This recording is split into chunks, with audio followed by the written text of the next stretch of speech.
Well, good morning everybody. I hope that you're well today. Day 59, 590 kilometers in, and I ran around the park today, just did a loop around the park just to do something different.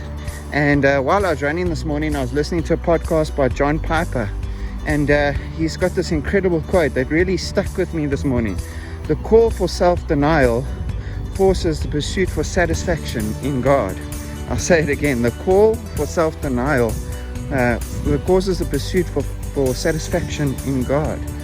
And when we deny ourselves, when we deny what we lust for, when we deny our worldview, when we deny the sinfulness in our lives, it helps us to really focus on the satisfaction of God.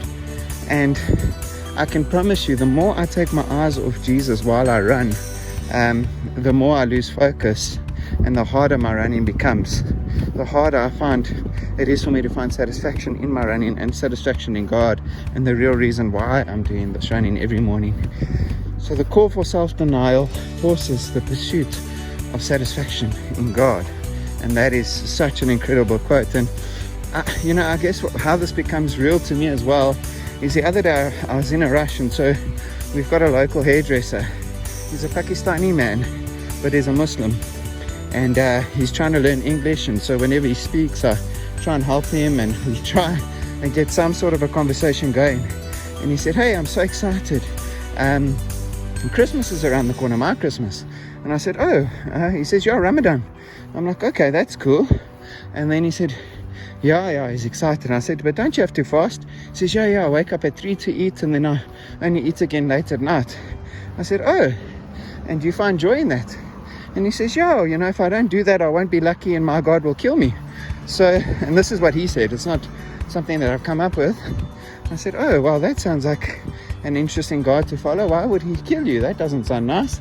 And so I was reminded by Ephesians chapter 2, verse 9 to 10, where it says, "For it is by grace that we have been saved, not by works, so that anybody can boast." It is by grace we have been saved. It's the gift of God, in fact, that verse says, not that anybody can boast. So it is by grace that we've been saved, and we don't need to work for the love that our Lord Jesus gives us. We don't need to work for the love that he shows us on a daily basis. It's his mercy and his grace that keeps us going, and it's our pursuit of satisfaction in God that keeps us going. So I pray that will be a blessing for you today, a reminder that it is by grace that we have been saved, not by works, so that anybody can boast. It is a gift that God has given us.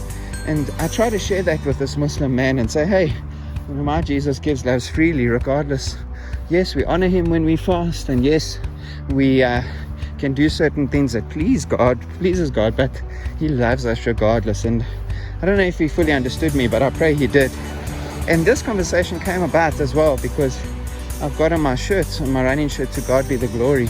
And that sparked a lot of conversation, which I'm so grateful for. And I'll share another story tomorrow. God bless you all and have a great day.